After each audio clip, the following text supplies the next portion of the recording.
Hello, everyone, and welcome to Turn Zero Loss, hosted by the Magic Engineers. Today, I'm not Eli. Today, I'm Duke Devlin, for we're going through a deck tech for a deck I like to call Dungeon Dice Monsters. Isn't That that basically Duel Monsters? no, it has dice and dungeons and monsters. It's not anything like Duel Monsters. Trust It's me. the exact same thing, but okay. Didn't know I could ever hear a less confident Duke Devlin. I know, right? So You gotta be charismatic, Duke. I don't care. Duke Devlin does not care about your feelings. Anyway. So, what are the commanders for this deck? Yes, commanders, I said. So, we've got Will, Blade of Frontiers. Will, Blade of Frontiers is a legendary creature. Costs 1 and a red, and he's a 1/1. He's a human warlock. And he reads, if you would roll 1 or more dice instead, roll that many dice plus 1 and ignore the lowest roll. Whenever you roll 1 or more dice, you put a +1/+1 counter on Will, Blade of Frontiers. And then you get to choose a background, which choosing a background involves having an enchantment as a commander, which is really wacky. The background I've chosen for this one is Dungeon Delver, which is 1 and a blue for a legendary enchantment background that reads, commander creatures you own have room abilities of dungeons you own trigger an additional time. So you can kind of see where the deck's going just based off of the commanders themselves. When Will Blade of Frontiers was spoiled during the Battle for Baldur's Gate kind of spoiler season, my creative juices were immediately sparked by this. So I started, kind of brewing something in my head. And this is the deck that I came up with. So it's not the most effective deck, but we're going to go through it. So what's the deck seek to do? Roll lots of dice, enter lots of dungeons, and fight with a lot of monsters. Simple as that. It's a simple process. It's dungeon dice monsters. So let's start with things that roll me dice. Some of the things that could roll me dice are kind of simple. So things like Chaos Dragon, Scion of Stygia, Chaos Chandler, or Hoarding Ogre. Hoarding Ogre is probably the most relevant of that little grouping there, because Hoarding Ogre allows you to ramp and continue getting treasures continuously each turn as long as you continue attacking with him. Vexing Puzzle Box, a nice little fun ramp option that allows you to continuously roll dice each turn, building Will's strength up, and has a little payoff if you can get 100, what was it, charge counters on it? Yeah, 100 charge counters on that guy. The Deck of Many Things, which could also just lose you the game, which is hilarious. Wand of Wonder, Wizard Spellbook, Diviner's Portent, Will's Reversal, and Power of Persuasion. So a lot of those just have generic effects that roll dice. They're not always great, so that's why we're not going to go through them. But cards that can give me advantage or some sort of benefit from dice rolls. We've got Brazen Dwarf, which is going to pin opponents on a dice roll. Pixie Guide, which allows me to roll another die. So on top of the die that Will is giving me, I get to roll 3 dice, which is hilarious, and then pick whichever one I want. Feywild Trickster, you get token flyers on each dice roll. Faraday Devil's Chosen, which gives you flight and menace from a dice roll for that creature only, though, so it's only Faraday. Barbarian Class, which gives you another form of advantage where you get another die to roll, so you can roll up to 4 dice if all your advantage engines are out. Plus, you get a nice buff on dice rolls, and all your creatures get haste at the final level. Then there's Netherese Puzzle Wand, which you draw a card on the highest if you roll the highest value on a die, and then Critical Hit, which returns to your hand from the graveyard if you roll a nat 20 on a d20. There's some cards that introduce the initiative effect as well that are in the deck. So the initiative, for those who are unaware, allows you to enter a special little dungeon that is called the Undercity, which, is fun for everybody because it gets to get passed around. Just like what's the other thing? Oh yeah, the Monarch. It's also the Scourge of Pauper.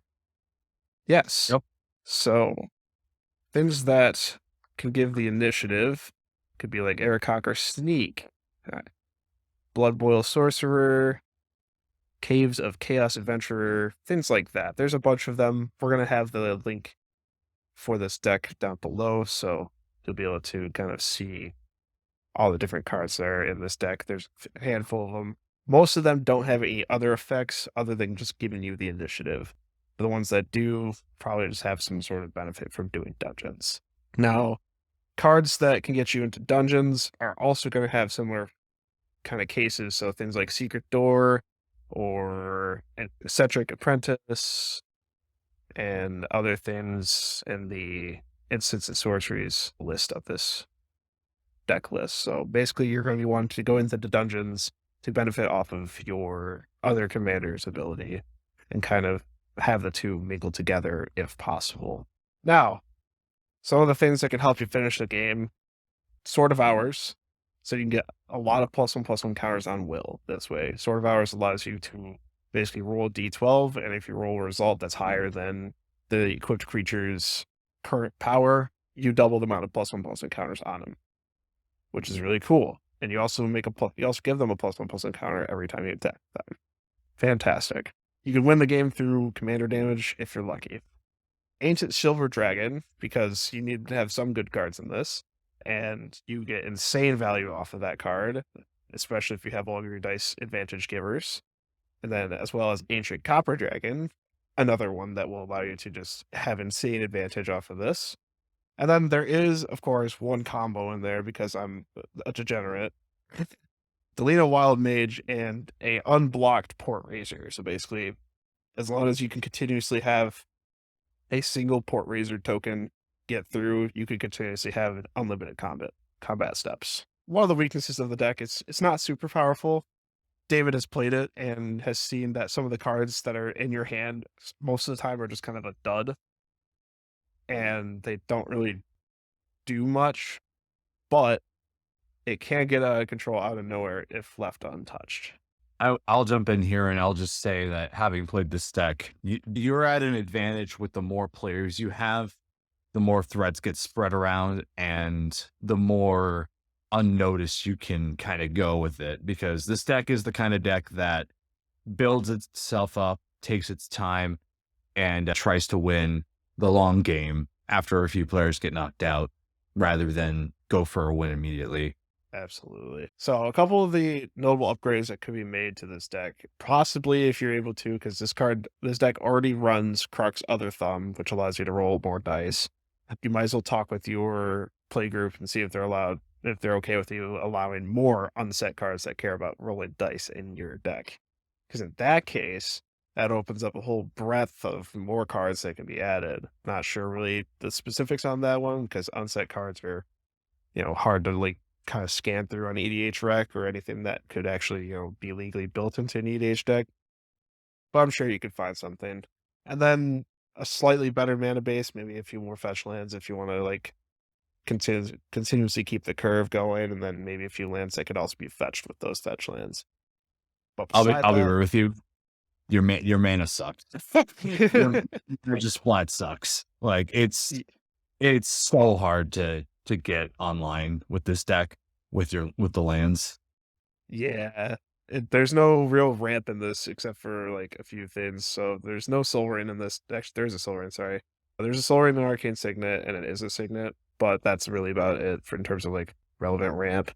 And a lot of the lands in here enter tapped because they're just kind of this. I was trying to make this a budget build, so don't really have much in terms of fetch lands either. So it's not a great mana base, and it could definitely be upgraded to be a lot better. You should have put in the card Mana Screw. That it's a coin flip and it's fun. We already have Dungeons and Dice. Why would I need coin flips? Why not?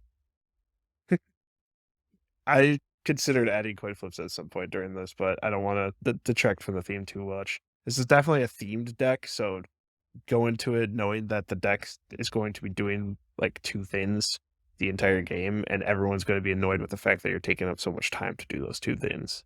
So that's it. That's all I got for the Dungeon Dice Monsters deck tech.